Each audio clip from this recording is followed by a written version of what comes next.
자, 안녕하세요 학생부 여러분. 오늘도 예배 자리에 나온 모든 학생들 환영하고 사랑합니다. 우리 시간 함께 예배로 나아갈 때 하나님의 은혜의 시간이 되기를 원합니다. 시간 조용한 기도로 예배 들어가겠습니다.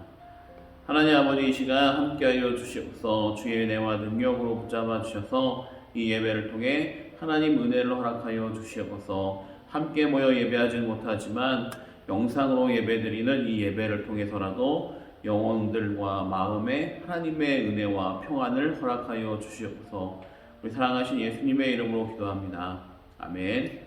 우리의 마음을 다해 찬양하기 원합니다. 이 시간에도 하나님의 큰 은혜가 임하게 될 줄 믿습니다.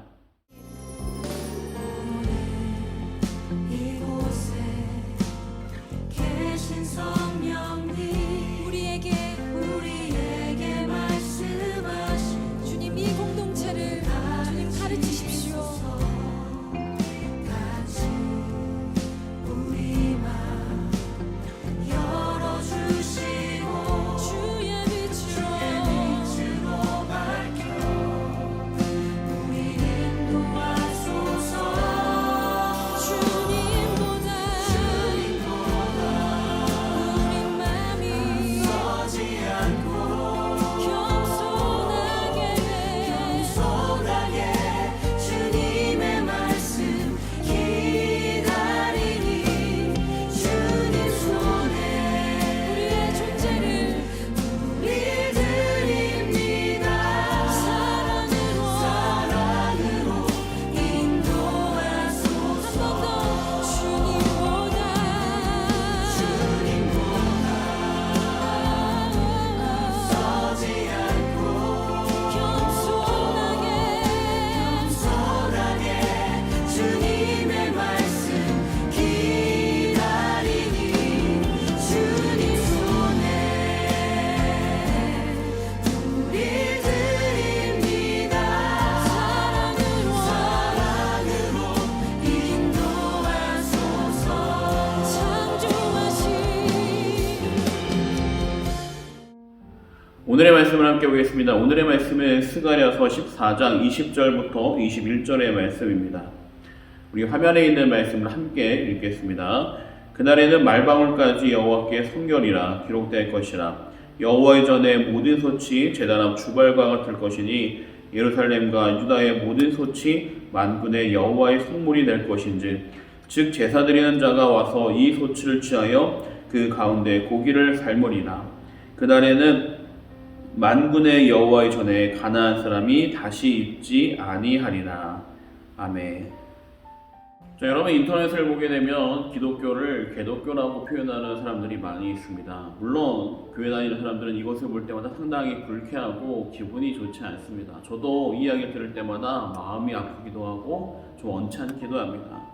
많은 사람들이 우리 기독교를 개같은 기독교라고 표현하면서 그 교회를 비하하고 있죠. 심지어 교회를 다니는 사람들조차도 개독교라고 스스로 폄하하면서 세상의 그런 가치관을 받아들이는 사람들이 있습니다. 여러분, 그러나 교회는 그렇게 사람들에게 지탄받을 만한 일들을 많이 하진 않았습니다. 더 좋은 선한 일들을 많이 하고 있습니다. 지금 보이는 표를 보게 되면 이 나라의 수많은 복지 사업 중에 가장 많은 비율을 차지하는 게 바로 교회인 것을 확인할 수 있습니다. 기독교가 45.4%의 우리나라의 전국적인 복지센터를 주관하고 있고요. 또 해외에 대한 원조도 기독교가 다른 종교에 비해 월등하게 많습니다. 전체 36.2%나 되는 많은 비율을 우리 기독교가 해외 원조를 담당하고 있습니다. 여러분, 이런 것이 기독교 중심으로 조사된 거 아니냐 이렇게 물을지 모르겠는데, 다음 나와 있는 표에 보게 되면 종교단체 관련 사회복지사업 주요 현황이라고 되어 있습니다. 이 출처는 문화체육관광부가 였고, 이 기사가 어디에 실렸던 기사냐, 바로 불교계였던 법보신문에 실린 기사입니다. 거기에도 보게 되면 49.5%가 종교단체가 그 복지사업 하는 중에 기독교가 49.5%나 될 만큼 많은 비율을 차지하고 있습니다.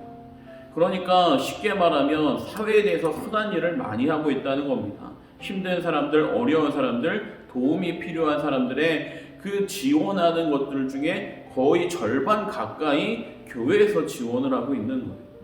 만약 교회가 그런 선한 일을 하지 않는다면 이 나라의 복지 사업은 무너질 수밖에 없을 만큼 큰 비율을 차지하는 게 교회가 하고 있는 겁니다.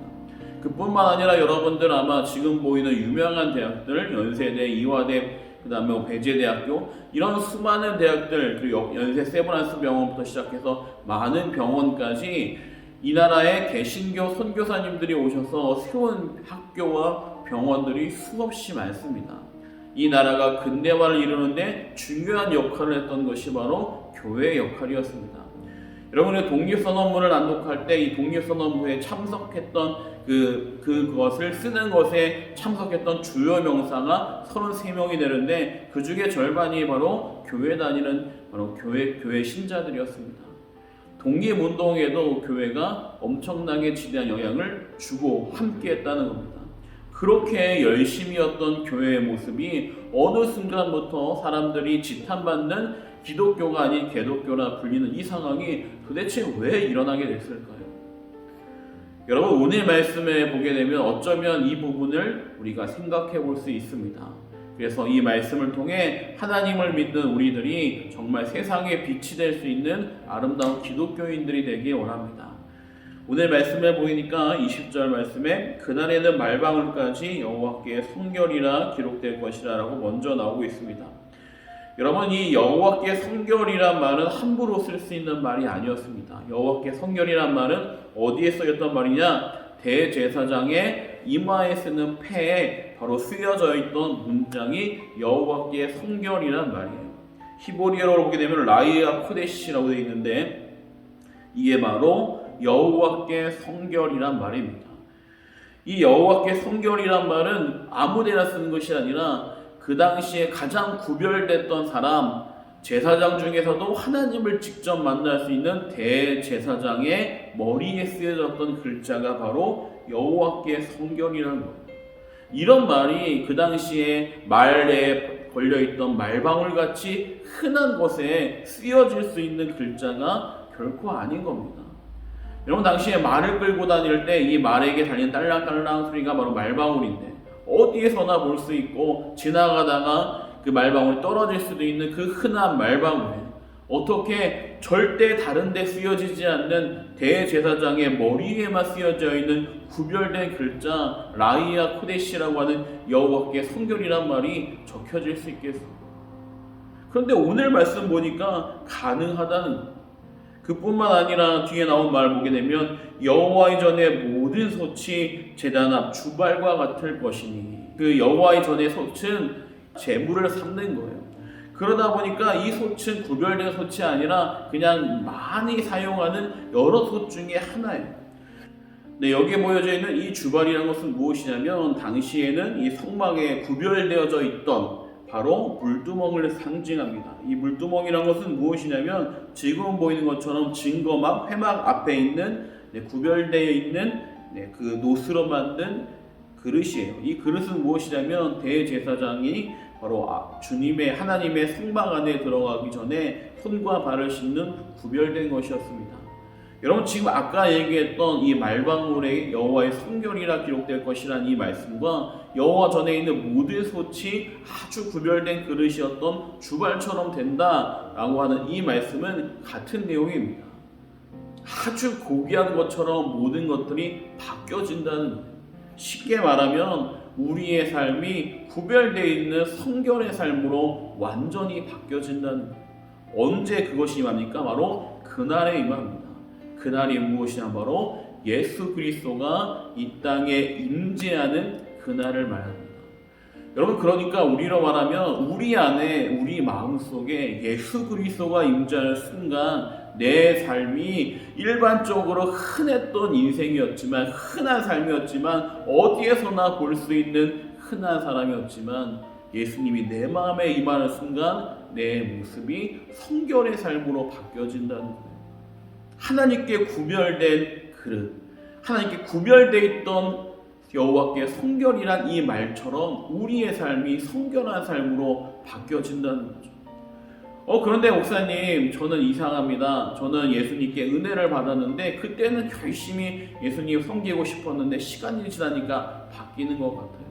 그럼 예수님을 경험하면, 한 번 경험하면 영원히 섬겨라는 삶을 살 수 있나요? 여러분, 이게 참 중요한 거예요. 무엇이냐면 내가 열심히 예수님 믿고 싶은 마음이 강하게 임했다가 시간이 지나면 줄어든단 말이에요. 그래서 감리교에서는 뭐라고 말했냐면, 너희가 이렇게 거룩한 변화의 마음을 품었던 것이 계속되는 것이 아니라 시간이 지나면 멈춰지기 때문에 이런 거룩한 기분을 매번 경험할 수 있어야 한다라고 말했어요. 무엇이냐면 내가 예수님처럼 살고 싶다는 마음을 매번 들 수 있도록 우리에게 기도가 필요하고, 말씀 보는 게 필요하고, 예배가 필요하고, 찬양이 필요하고, 간증을 듣는 것이 필요하다라고 말합니다.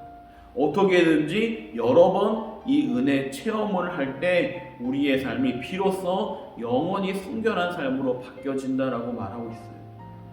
어려운 말로 하면 순간 성화가 영원한 성화로 간다는 말이에요.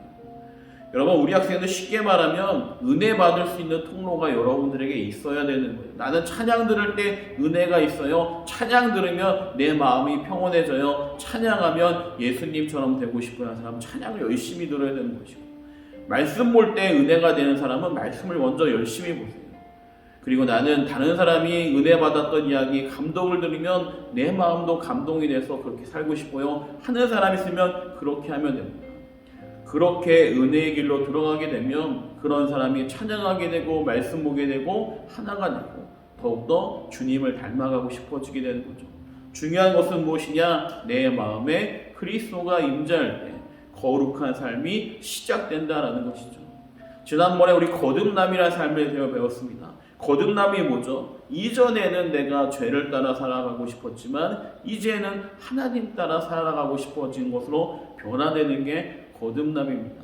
그 거듭남의 삶의 시작은 바로 내 안에 그리스도가 임재하실 때, 그리스도가 임하실 때, 주님의 사랑이 내 안에 거룩히 임하면 내가 이제는 주님 닮아가고 싶어지는 마음으로 바뀌어지는 거예요.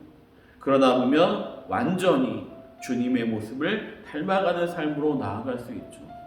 여러분, 이 시간 우리가 매일같이 말씀을 보고 매일같이 말씀을 읽고 하려고 하는 이유가 바로 이 은혜의 통로가 되길 원해서 여러분과 말씀을 보려고 하는 겁니다. 여러분, 매일 말씀 묵상할 수 있도록 여러분 열심히 해보면 좋겠습니다. 여러분 안에 은혜의 통로가 반드시 세워지기 원합니다. 그 통로로 여러분들의 신앙이 더욱더 하나님과 가까워지기 원합니다. 우리 시간 기도하겠습니다. 하나님 아버지, 이 시간 우리 안에 그리스도의 임재가 일어날 수 있도록 붙잡아 주시옵소서. 주님의 은혜와 능력이 함께해 주셔서 하나님만 바라보며 살아갈 수 있도록 도와주시옵소서. 우리가 하나님의 은혜를 경험할 때는 하나님 뜻에 따라 살고 싶지만 은혜가 사라질 때 세상으로 나아가고 싶은 마음들이 강하게 일어나는 것을 보게 됩니다. 매일매일 은혜를 사모할 수 있는 삶이 될 수 있도록 주님 붙잡아 주시옵소서. 이 시간에도 함께 하심을 믿습니다. 우리 사랑하신 예수님의 이름으로 기도합니다. 자, 한 주간 동안 여러분 잘 지냈나요? 우리 청년들 삶이 어떻게 지내고 있는지 참 궁금합니다. 오랫동안 온라인 예배만 드리고 있는 상황인데 여러분 오프라인으로도 함께 예배하면 좋겠습니다. 우리가 지금 매일 전체 교회에서는 샤우팅을 진행 중에 있습니다. 하루에 10절의 말씀을 읽고 음성으로 올리는 건데 우리 많은 청년들이 함께 참여하면 좋겠습니다. 말씀을 읽음으로 여러분 마음 안에 하나님께 은혜의 통로가 생겨지는 귀한 시간들이 되길 원합니다. 우리 시간 주기도문하겠습니다. 하늘에 계신 우리 아버지여, 이름이 거룩히 여김을 받으시오며 나라의 임합시오며 뜻이 하늘에서 이루어진 것 같이 땅에서도 이루어지이다. 오늘날 우리에게 일용할 양식을 주옵시고 우리가 우리에게 죄 지은 자를 사하여 준 것 같이 우리 죄를 사하여 주옵시고 우리를 시험에 들게 하지 마옵시고 다만 악에서 구하옵소서. 대개의 나라와 권세와 영광이 아버지께 영원히 있사옵나이다. 아멘.